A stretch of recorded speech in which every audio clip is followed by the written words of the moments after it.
นังคัจฉามิ ธัมมังสรณังคัจฉามิ ข้าพระเจ้าถึงซึ่งพระธรรม ข้าพระเจ้าถึงซึ่งพระธรรม เป็นที่พึ่งเป็นที่ระลึก เป็นที่พึ่งเป็นที่ระลึก สังฆังสรณังคัจฉามิ สังฆังสรณังคัจฉามิ ข้าพระเจ้าถึงซึ่งพระสงฆ์ ข้าพระเจ้าถึงซึ่งพระสงฆ์ เป็นที่พึ่งเป็นที่ระลึก เป็นที่พึ่งเป็นที่ระลึก ทุติยมปิพุทธังสรณังคัจฉามิ ทุติยัมปิพุทธังสรณังคัจฉามิ ข้าพระเจ้าถึงซึ่งพระพุทธเจ้า ข้าพระเจ้าถึงซึ่งพระพุทธเจ้า เป็นที่พึ่งเป็นที่ระลึก เป็นที่พึ่งเป็นที่ระลึก แม้หนที่สอง แม้หนที่สอง ทุติยมปิธัมมังสรณังคัจฉามิ ทุติยัมปิธัมมังสร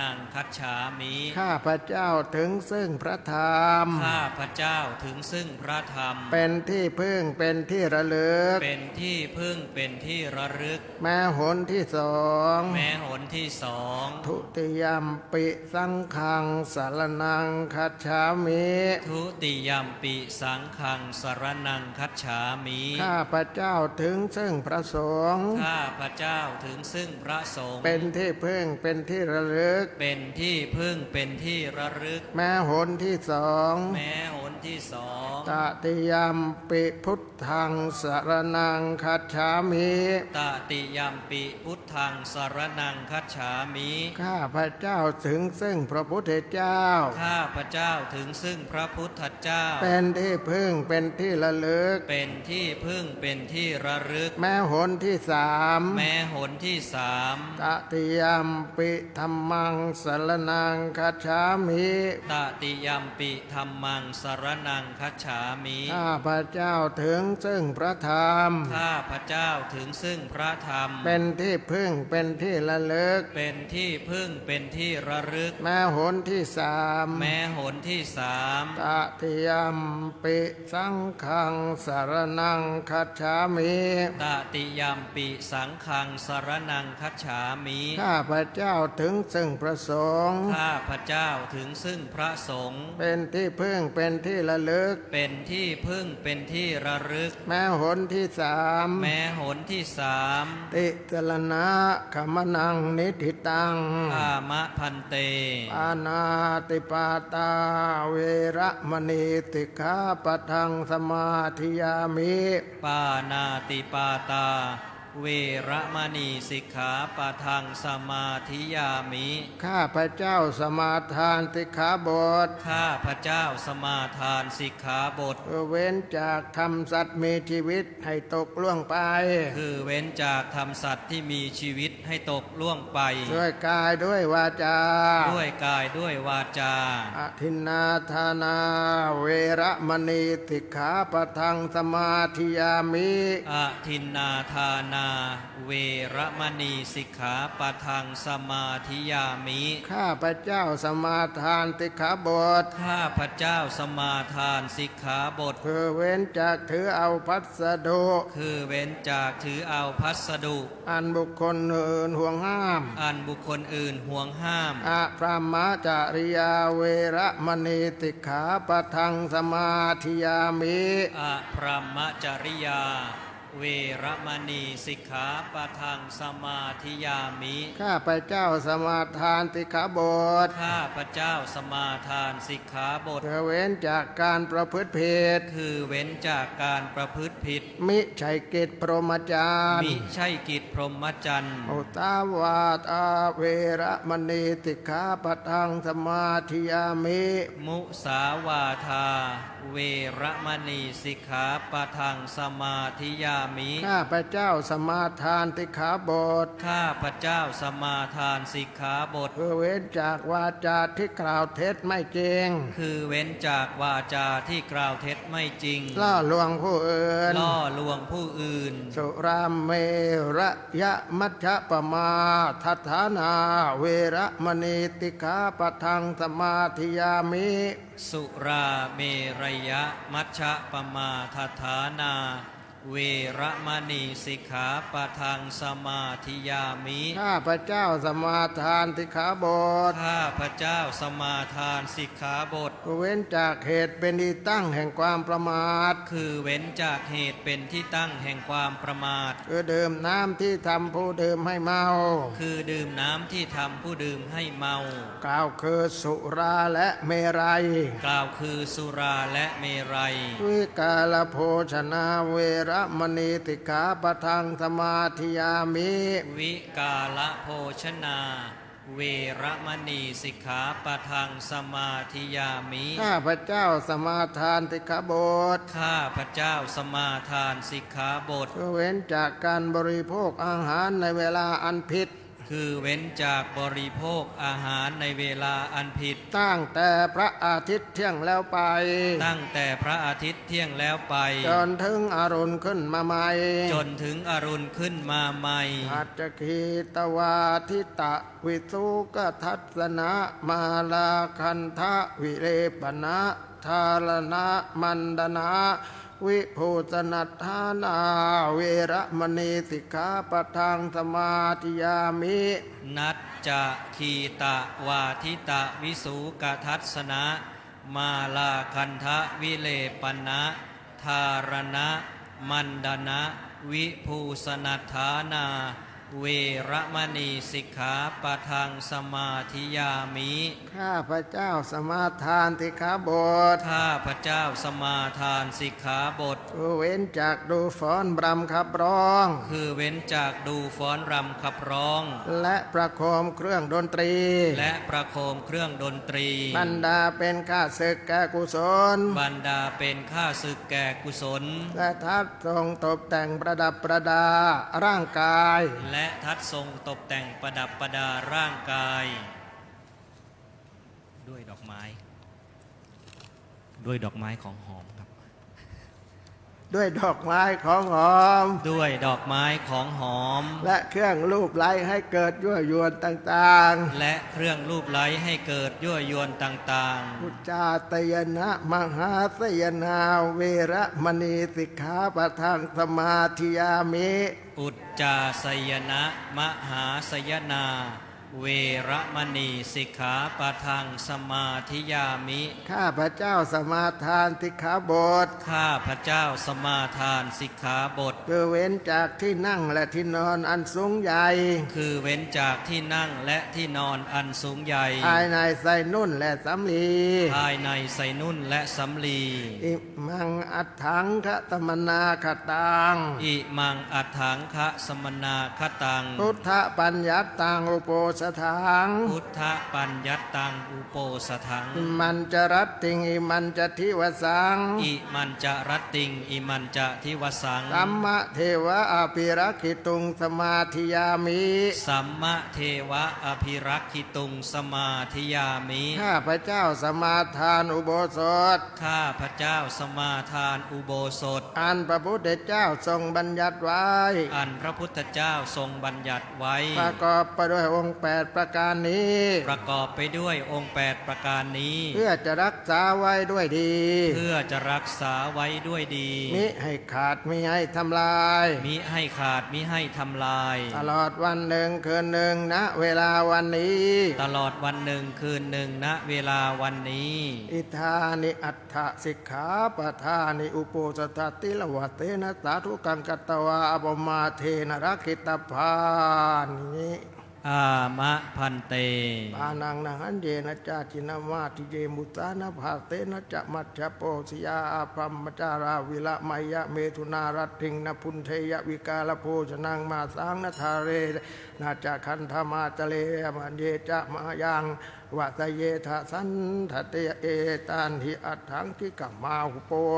สถางพุทเทนะทุกขันตาคุณาปกาติกังตัตตมาหิตุมเหยีธานิตเพยตาตมาทินะมิมังอุโปสถังเอกัมปีอังคังอวิติกมิตวาสัทธาสัทธาลกถาอัปปมักตาสีเลนะสุขติงยันติสีเลนะโภคสัมปทาสีเลนะนิพุติยันติตัสสมาสีลังวิโส ทะเจ พลัมมาจาโลกาทิปติสหัมปติ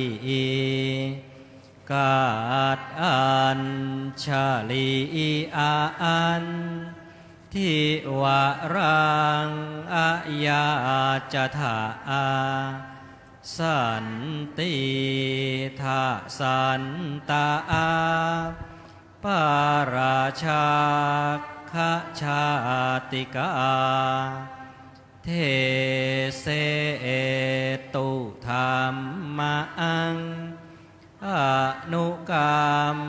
ปิมังปะชังจา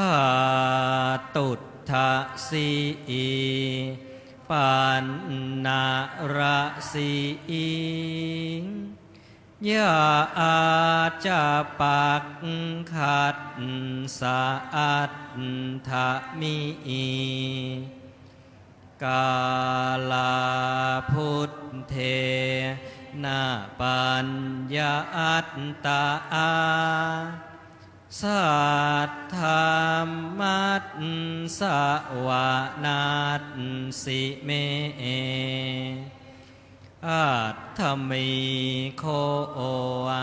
อายันทานิสัมปัตตาภิลักขิตาเตนายังปาริสาธามาอังโสตุงอิทาสมาคาตาสาธุไอโยภิกขุสังโฆกะโรตุธรรมเทศนังอายัญจะอาปาริสาสาภาอาทิกัตตวาสุนาตุตาอังวันนี้มีนักเรียนตัวน้อยมาด้วยมาฟังด้วยโรงเรียนไหนนะอ้าวโรงเรียนนี้เองออกทีวีเลยวันนี้นะดีมากอิทานิตัสสะภะคะวะโตอะระหะโตสัมมาสัมพุทธัสสะปรินิพพานโตอัฏฐสัทธิสังวัชรุตรปัญจสตาธิกานิทเวสังวัชรสหัสสานิอติกันตานิปัจจุปันนกาลวัตเสนโปสปัทมาสัสสะจตุสสาทินังรวิวาโร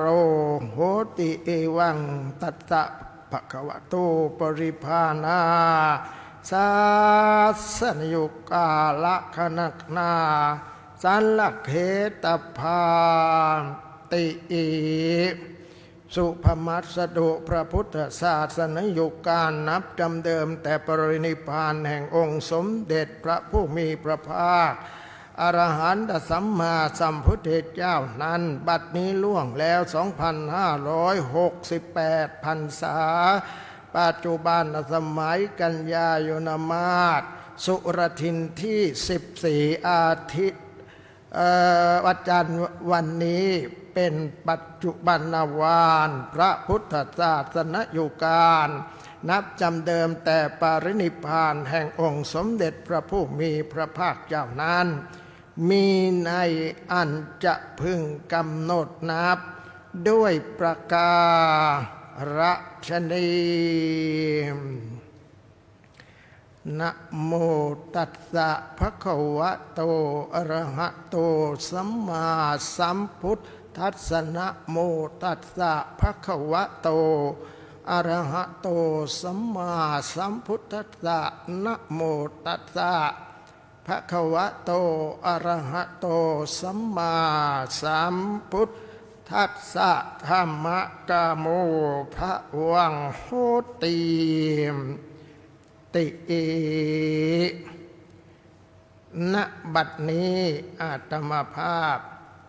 จะได้แสดงพระธรรมเทศนาฉลองศรัทธาบารมีเพิ่มพูนส่วนกุศลบุญญาราศีของญาติโยมสาธุชนคนใจดีคนใจบุญทั้งหลายซึ่งมาประชุมพร้อมเพรียงสโมสรสันนิบาตในเขตพุทธาวาสวัดพระเชตุพนวิมลมังคลาราม ราชวรมหาวิหารแห่งนี้พร้อมทางญาติโยมผู้เป็นพหูสูตรผู้มีจิตใจดีงามเปิดฟังสดและฟังย้อนหลังดูย้อนหลังทางสถานีโทรทัศน์โลกพุทธศาสนาของวัดพระเชตุพนเป็นเรื่องที่ชื่นชมน่าชื่นชมยินดีในน้ำจิตน้ำใจที่มีอจลศรัทธาศรัทธาไม่หวั่นไหวแข็งแกร่งประดุจดังภูเขาที่ลมพายุอะไรพัดมาภูเขาก็ยังคงที่อยู่ข้างนั้นแต่บ้านเรือนที่สร้างไม่มั่นคงพอพายุพัดมาก็พัดหลังคาไปจากนั้นก็พัดฝาผนังแล้วก็ถอนเสาถอนรากถอนโคนจนสิ้นสภาพไม่สามารถที่จะอยู่อาศัยได้จิตใจก็เหมือนกันถ้ามีความคลอนแคลนในพระรัตนตรัยก็จะถอนรากถอนโคนไปทั้งหมดเช่นคลอนแคลนในหนึ่งในรัตนตรัยคลอนในพระสงฆ์ก็เลยเหมารวมไปด้วยว่าพระธรรมก็ไม่ดีพระพุทธก็ไม่ดีบางครั้งก็จะเปลี่ยนศาสนาทั้งที่ไม่ใช่ศาสนาของพระแต่เป็นศาสนาของพระพุทธเจ้าแต่ก็จะเปลี่ยนไปแบบคิดสั้นเหมือนลมพายุที่พัดผ่านแล้วก็พัดพาไปแต่ว่าท่านผู้ฟังท่านผู้ชมทั้งที่อยู่ที่นี่แล้วก็ทั้งที่อยู่ในบ้านเป็นคนที่จิตใจแข็งแกร่งรู้จักอะไรควรอะไรไม่ควรอะไรดีอะไรไม่ดีพระภิกษุทั้งหลายในประเทศนี้มีมี30,000 รูปและก็300,000 รูปวัด30,000มีจำนวนมากขนาดนี้ใน300,000เมื่อ300,000และเราได้ยินได้ฟังในเรื่องที่ไม่ดีไม่งามเพียงไม่ถึง20 รูปลองคิดเปอร์เซ็นต์ดูเก่งคณิตศาสตร์คิดเปอร์เซ็นต์ดูทำไมมันนิดหน่อยเท่านั้นเอง20กับ300,000นี่คือคนที่มั่นคงคนที่น่าชื่นชมยังมาปฏิบัติศีลยังมาปฏิบัติธรรมยังมาถวายสังฆทานยังมาเปิดฟังรายการนี้อยู่ซึ่งก็ไปเช็คดูแล้วมีเป็นจำนวนมากเป็นจำนวนพันเป็นจำนวนหลายพันเมื่อหลายวันผ่านไปเพราะมีการดูย้อนหลังนี่คือสิ่งที่น่าเป็นปีติชื่นชมยินดีเพราะว่าเรื่องราวต่างๆไม่ว่าจะเป็นบุญไม่ว่าจะเป็นบาปใครทำใครก็ได้พระทำบุญท่านก็ได้บุญพระทำบาปท่านก็ได้บาปเราทำบาปเราก็ได้บาปเราทำบุญเราก็ได้บุญฉะนั้นใครก็ตามที่ทำบาปเราก็ไม่ต้องตามเขาว่าเราต้องทำบาปด้วยเขาเดินตกลงไปในนรกเราก็ไม่ต้องตกไปกับเขาด้วยนี่คือสิ่งที่เป็นสัมมาทิฏฐิเป็นความชอบเป็นความถูกต้องเป็นสัมมาทิฏฐิในพุทธศาสนาในพระอุโบสถนี้รัชกาลที่3เป็นผู้มั่นคงในพระพุทธศาสนามากโดยให้จิตรกรเขียนประวัติของพระพุทธเจ้าในอดีตชาติเรียกว่ามโหสถและก็ให้เขียนเอตทัคคะพระที่เป็นเลิศกว่าภิกษุทั้งหลายไว้ที่ฝาผนัง แล้วให้เรามาศึกษาในสมัยก่อนไม่มีจอมือถือมีจอโทรศัพท์ที่จะมาส่องดูทางเฟซทางไลน์อะไรต่างๆแต่ว่าดูกันตามจิตรกรรมฝาผนังพ่อก็ชวนลูกมาเล็กๆและต่อมาก็ชวนหลานมากลายเป็นครอบครัวใหญ่ได้ศึกษาจิตรกรรมฝาผนังคนวาดก็เป็นบุญคนมาดูก็ได้บุญเรียกว่าได้ทั้งคนวาดได้ทั้งคนมาดูและได้ทั้งคนบอกเรียกว่าสัพพทานังธรรมทานังชินาติให้ทำชนะกว่าการให้ทั้งปวงปู่ให้ทำลูกพ่อให้ทำลูกและก็ปู่ให้ทำหลานในการอธิบายภาพจิตรกรรมฝาผนังล้วนแล้วแต่เป็นบุญทั้งนั้นนี่คือสิ่งที่เป็นเรื่องน่าอัศจรรย์รัชกาลที่3นั้นท่านเคร่งครัดกว่าใครๆก็จะว่าได้และถ้าหากว่าจะพูดถึงการสร้างวัดรัชกาลที่3สร้างวัดมากกว่ารัชกาลใดๆบางตำราก็บอกว่าสร้างไว้50วัดทั้งสร้างทั้งซ่อมบางประวัติบางตำราก็บอกว่าเป็น100 กว่าวัดอย่างวัดนี้ท่านก็มาบูรณะต่อจากรัชกาลที่1ตั้ง16 ปี 7 เดือนและขยายพระอุโบสถให้กว้างเพิ่มอะไรต่างๆมากมายท่านมีจิตใจแบบพระเวสสันดรสมัยที่รัชกาลที่2ยังครองแผ่นดินอยู่พระองค์ก็เป็นเจ้าทรงกรมคือกรมหมื่นเจษฎาบดินทร์แล้วก็ได้กระทำแบบพระเวสสันดรดูศึกษาประวัติพระเวสสันดรทำอะไรพระเวสสันดรตั้งโรงทานไป6 ประตูเมืองคนไหนลำบากคนไหนทุกข์ยากไม่มีของกินของใช้ก็มาที่โรงทานที่พระองค์ตั้งไว้อย่างสะดวกสบายบ้านอยู่ใกล้ทางทิศไหนของเมืองก็ไปรับของแจกของกินของใช้ที่นั่นทำอยู่อย่างนี้กรมหมื่นเจษฎาบดินทร์ก็อยากทำแบบพระเวสสันดรบ้างก็เลยมาตั้งโรงทานเมื่อก่อนกษัตริย์อยู่ที่ข้างๆวัดโพนี่แหละก็คือพระบรมมหาราชวังตรงนี้ติดกับวัดโพวัดของเราเนี่ยติดวังมากที่สุดนะท่านก็แจกตรงนั้นแจกเป็นประจำแจกจนรัชกาลที่2ซึ่งเป็นพระบรมราชนกออกพระโอษฐ์ออกปากว่าเราเป็นกษัตริย์ก็จริงแต่ว่าทำบุญสู้ลูกชายไม่ได้เรียกลูกชายว่าเจ้าสัวเพราะคบค้าสมาคมกับคนจีนนำเงินการค้าขายจากประเทศจีนเข้ามาในยุคนั้นไม่มีเงินในท้องพระคลังครั้งไหนจะมากเท่าในสมัยนั้น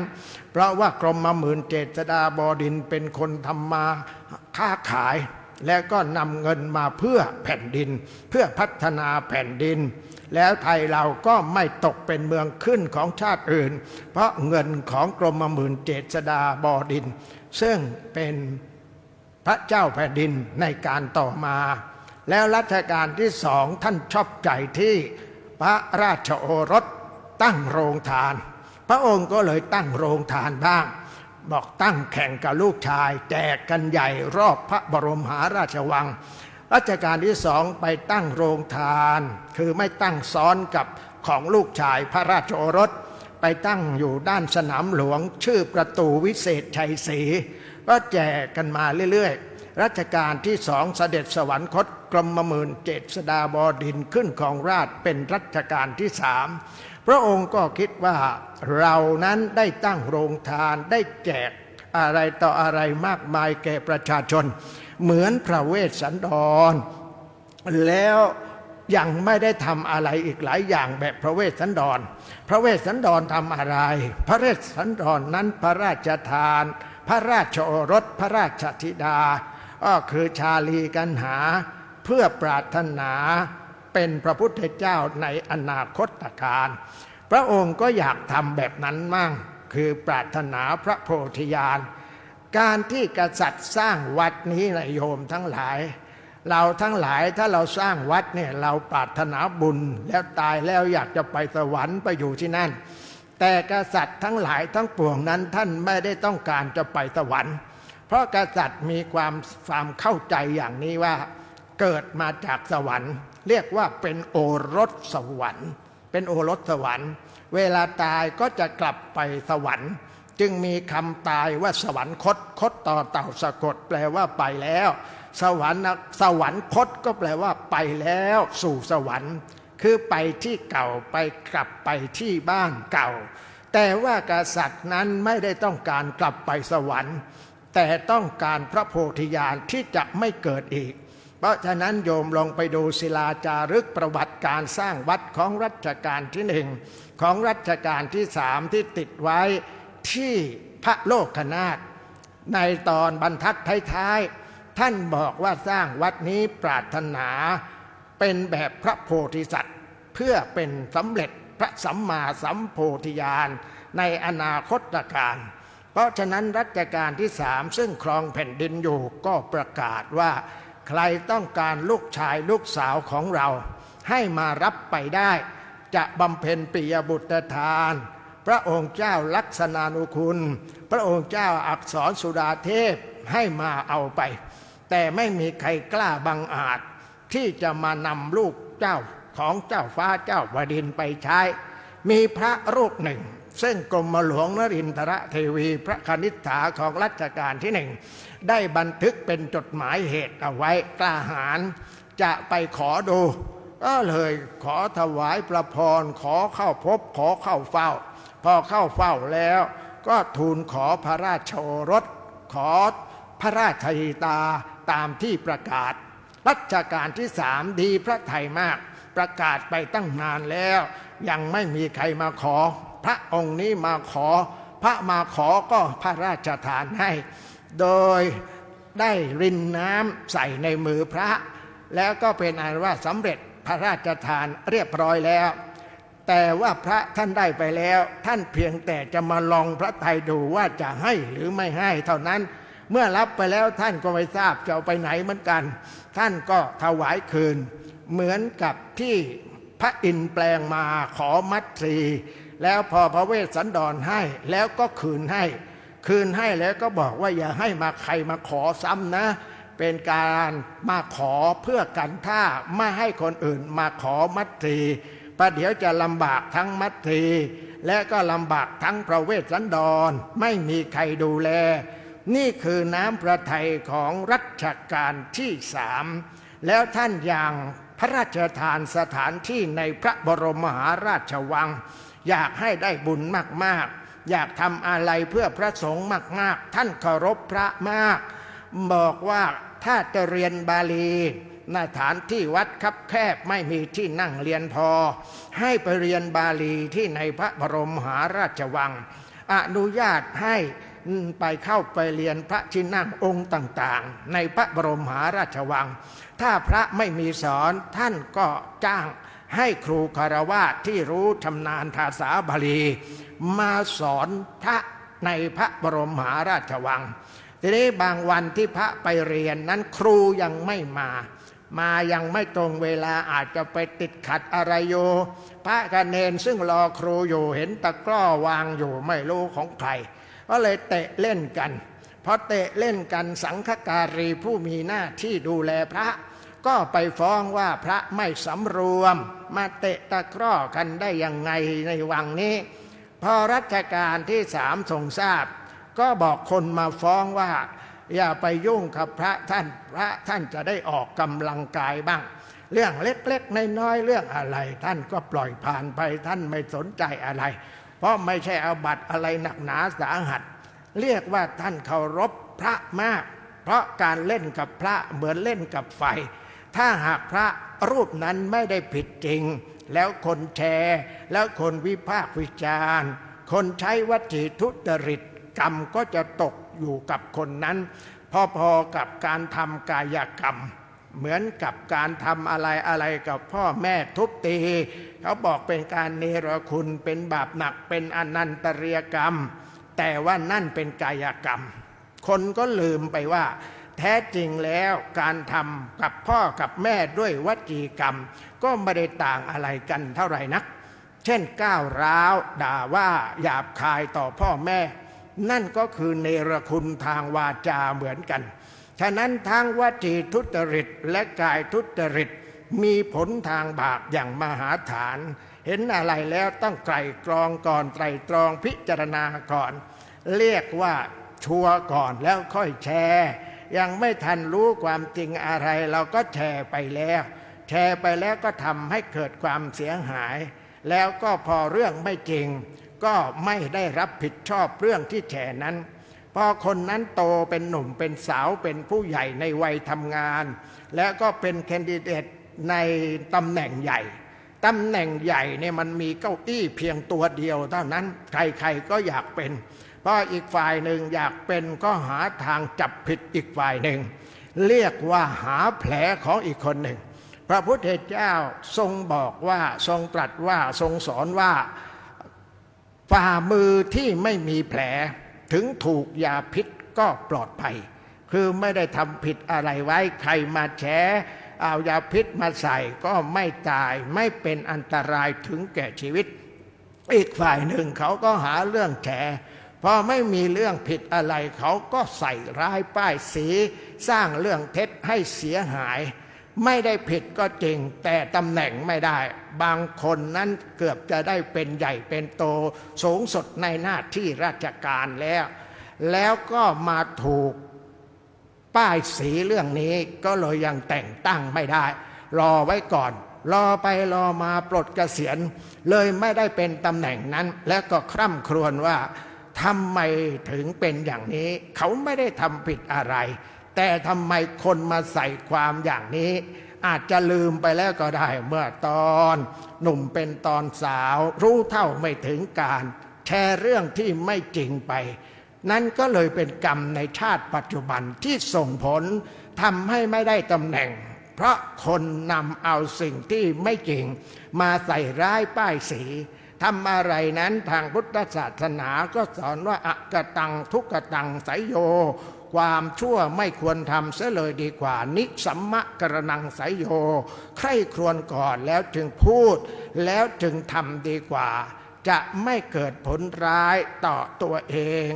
ในเรื่องของจิตรกรรมฝาผนังที่รัชกาลที่3ท่านทำไว้เป็นเอตทัคคะนั้นมีพระสำคัญอยู่ทั้งหมด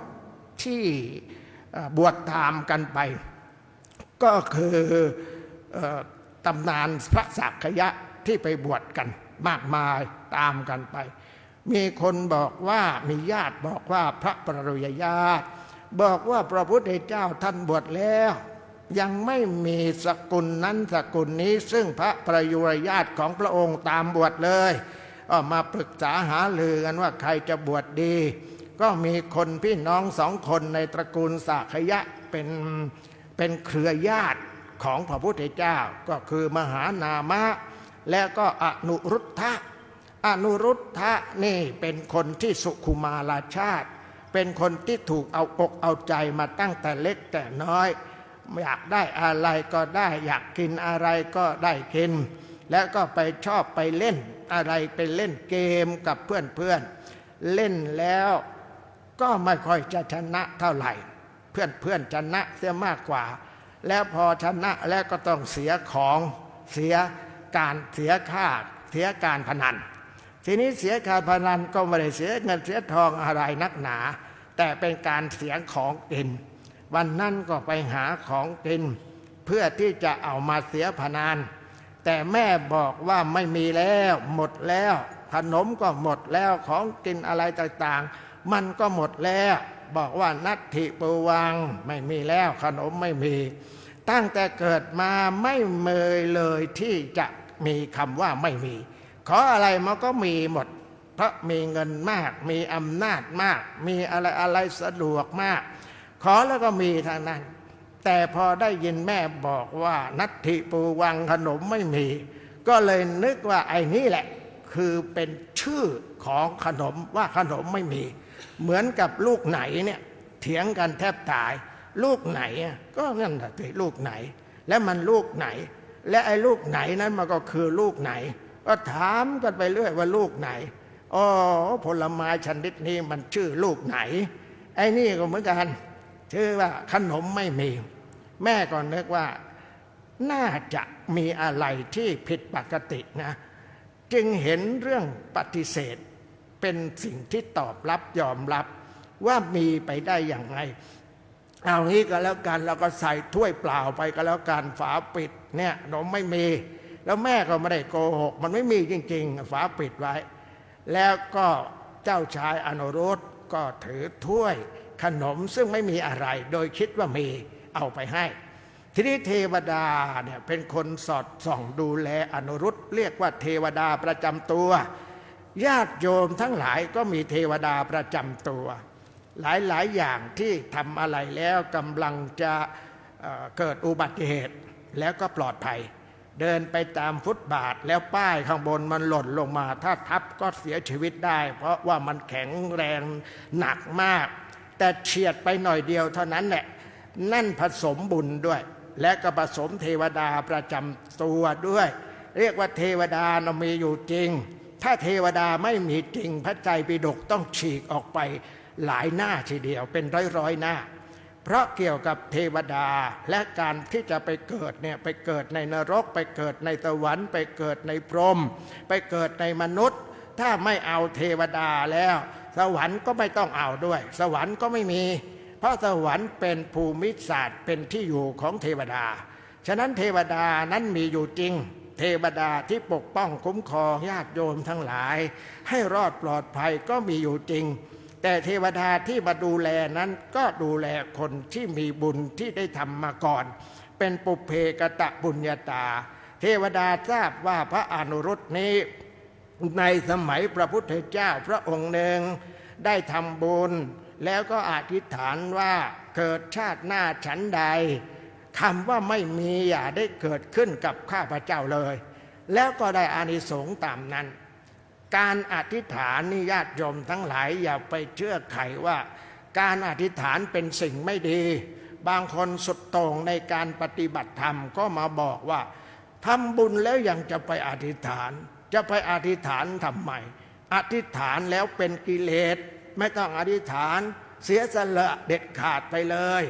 นี่เป็นการเข้าใจผิดญาติโยมทั้งหลายเพราะคำว่าอธิษฐานเนี่ยเป็นสำคัญแม้อดีตชาติของพระพุทธเจ้าในทศชาติก็อธิษฐานทั้งชาติเรียกว่าอธิษฐานนบารมีอธิษฐานคือตั้งเป้ามีเป้าหมายเหมือนแผนที่เรานั่งรถไปก็เปิดแผนที่ว่าเป้าหมายเราไปทางไหน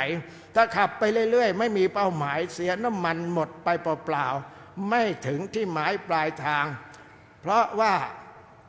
ไม่รู้มันอยู่ที่ไหน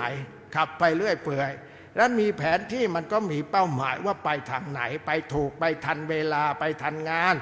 อธิษฐานคือเป้าหมาย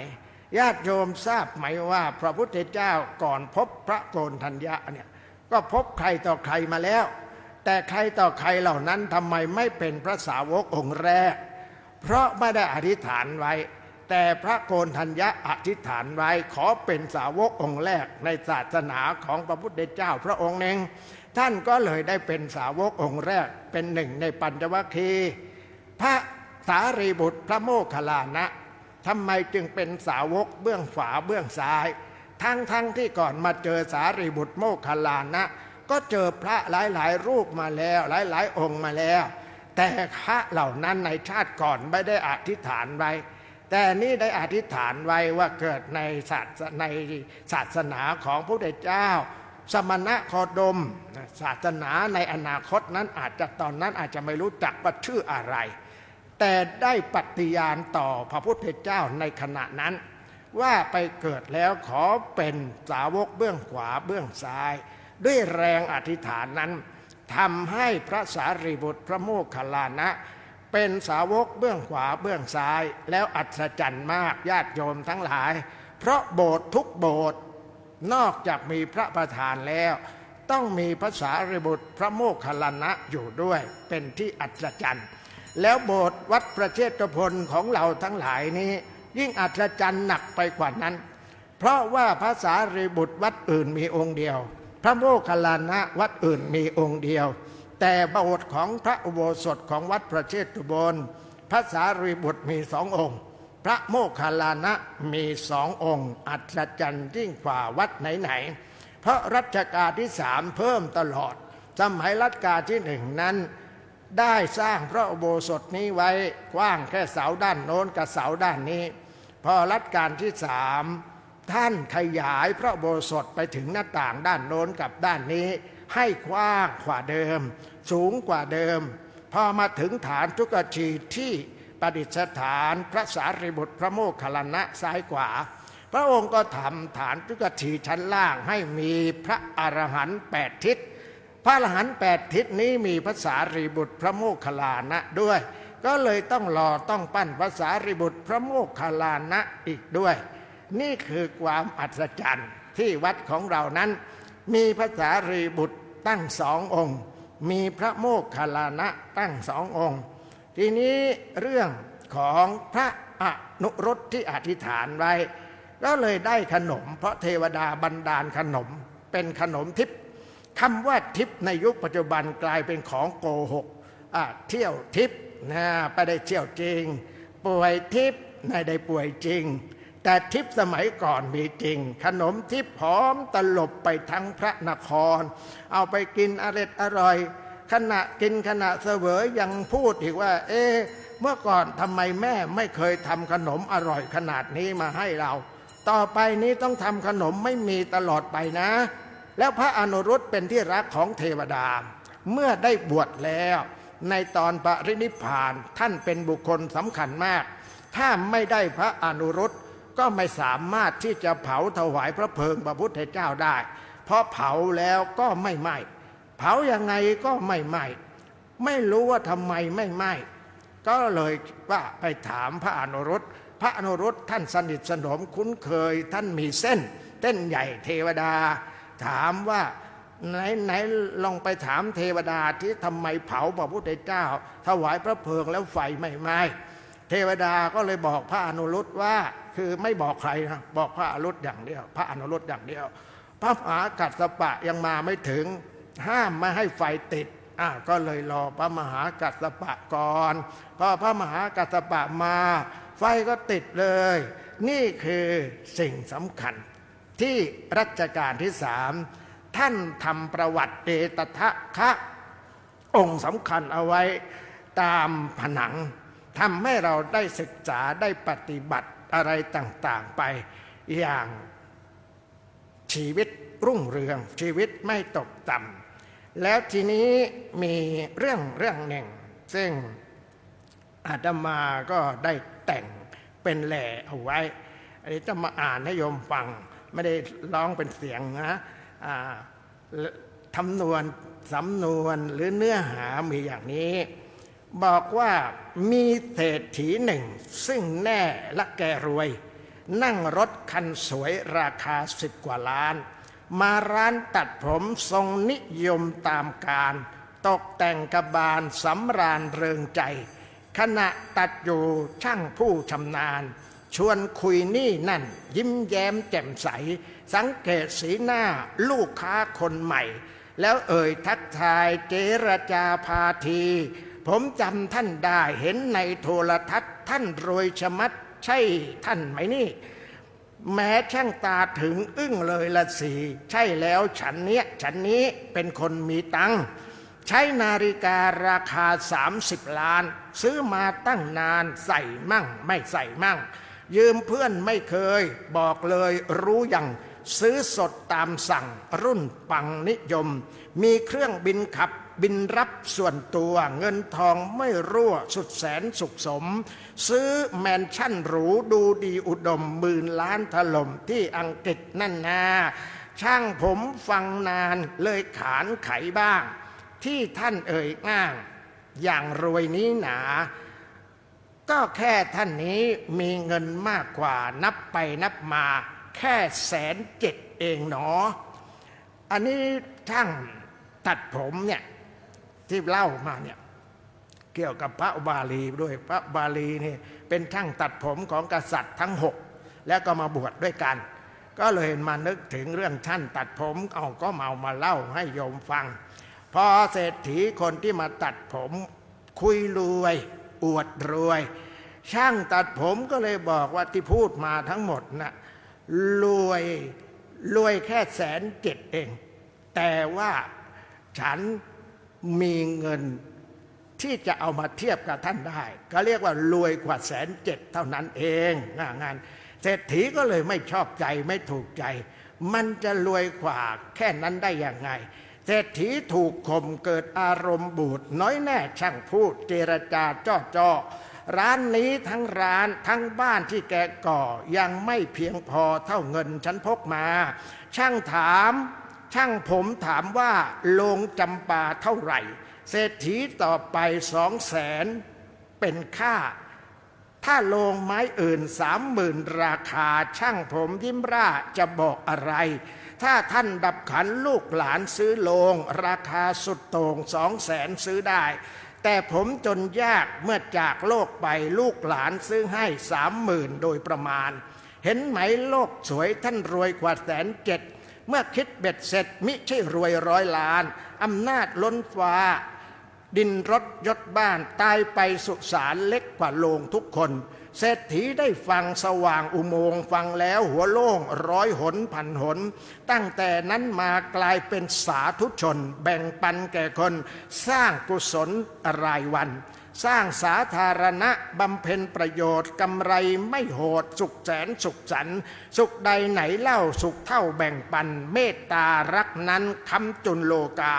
บ้านช่องห้องหอกว้างหนอ100 ไร่นอนหลับพับไปบนไม้แค่เม็ดกว่าแอร์เย็นตอนตื่นกลางคืนนิทราหลับแล้วไม่รู้ว่าเย็นหรือไม่เย็นนาฬิกาแพงๆแข่งกันใส่ข้อนัดหมายแล้วก็ผิดเวลาเห็นนาฬิกาเข็มตรงคนงงเงียนอึดอาดโอนเอ็นไม่ซื่อสัตย์เวลารองเท้า9 คู่ใช้อยู่2 ข้างเมื่อจะเยื้องย่างคู่เดียวเท่านั้นหนาไม่ใช่กิ้งกือซื้อ100 บาททามีแค่2 ขาใส่ทุกคู่ได้ไงพ่อแม่มีแค่2ไม่มองไม่ช่วยลูกไม่อำนวยสิ้นรักผักใสคนอื่น100,000กลับหมั่นเอาใจมีวันนี้ได้เพราะใครกันเราคนอื่นทับขาเจรจาไพเราะนอบน้อมพร้อมเพราะฉอเราะนายเขาให้งานตำแหน่งปั้นแต่งสร้างเรากตัญญูเล่าทั้งกายวาจาแม่ป้อนข้าวมากว่าจะเติบใหญ่ปากลูกนี้ใครกันเล่ารักษาเป่าข้าวให้เย็นไม่เป็นภัยพาเมื่อปากโตมาก้าวร้าวมารดอนนับถือกูรูครูภาษาต่างชาติตอนเกิดชีวาใครพูดได้มาก่อนเป็นใบ้ทุกท่านคลานจากอุทธรพูดมั่วอ้อนวอนอุแวเอาวาพิการทุกรายเดินได้ไหมเล่าแม่ต้องนั่งเฝ้าแกว่งแขนก้าวขาพลานนั่งตั้งไข่ก็ได้มารดาพ้นพิการกายาวาจาเป็นคำส่งเช้ารับเย็นจนเป็นปริญญารถติดฟันฝ่าเฝ้ารับกลับค่ำแม่เฒ่าชราตาหูมืดดำต้องนั่งประจำอยู่แต่ในเรือนแม่อยากไปไหนลูกก็ไม่ไปส่งปล่อยพ่อแม่ติดกลงติดคุกช่างเหมือนลูกเป็นเศรษฐีมีเงินมีเพื่อนรักแม่ลางเลือนเหมือนอยากเลิกลาวันไหนมีลูกจะทุกข์เพราะกรรมลูกดูแม่ทำทั้งนั้นแหละนะ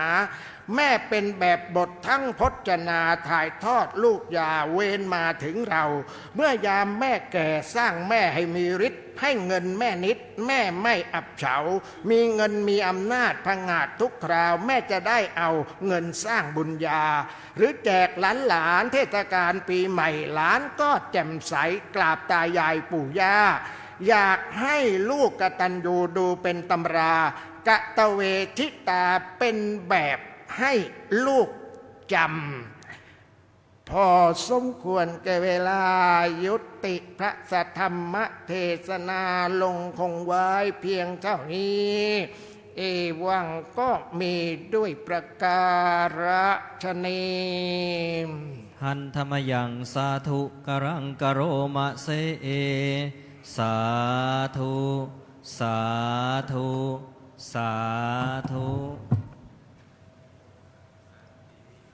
ยาเทวตาสันติวิหารวาสินี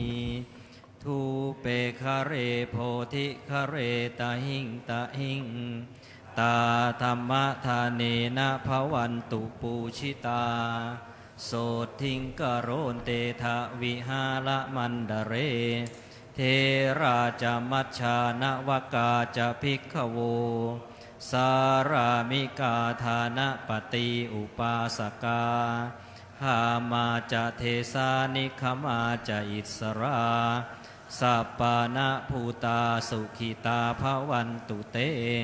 ชะลาภูชาเยปิจาอันดาสัมภวาสังเสทะชาตาอัทโวปปาติกานิยานิกังธรรมวรังปฏิจจเตสัพเพปิทุกขัสสะกโรนตุสังขยัง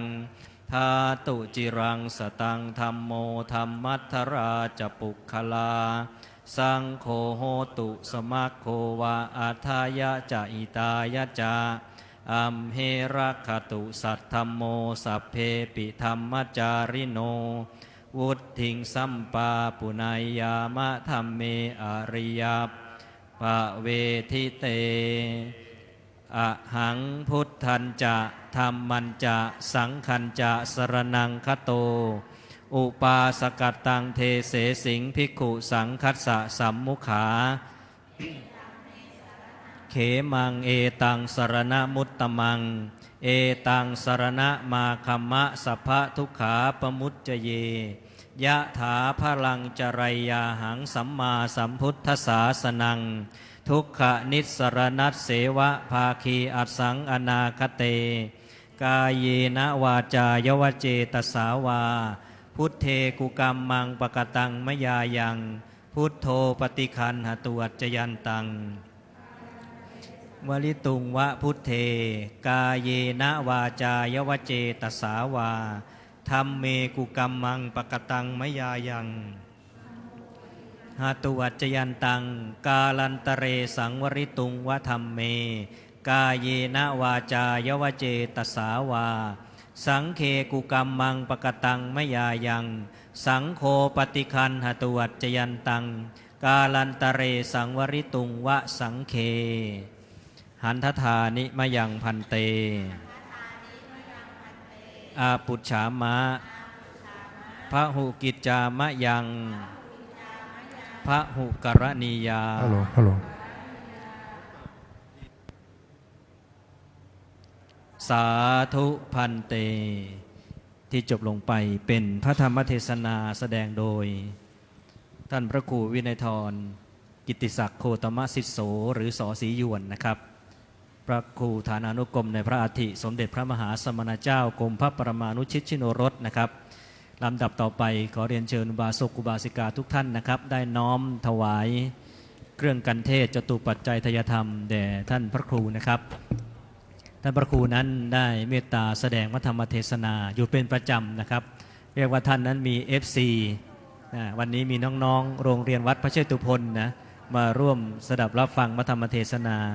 น้องๆนั้นถือว่าได้ทำหน้าที่ของความเป็นพุทธศาสนิกชนนะครับลำดับต่อไปครับเชิญทุกท่านร่วมอนุโมทนาบุญครับสาธุสาธุสาธุอนุโมทามิกิจกรรมวันธรรมสวนะนะครับวันพระวันที่15กันยายนวันนี้นะครับในพระโบสถนั้น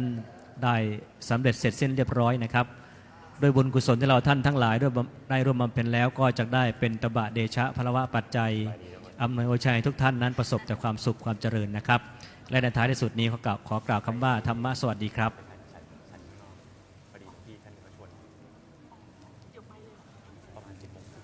ขออนุญาตประชาสัมพันธ์นะครับวันพระที่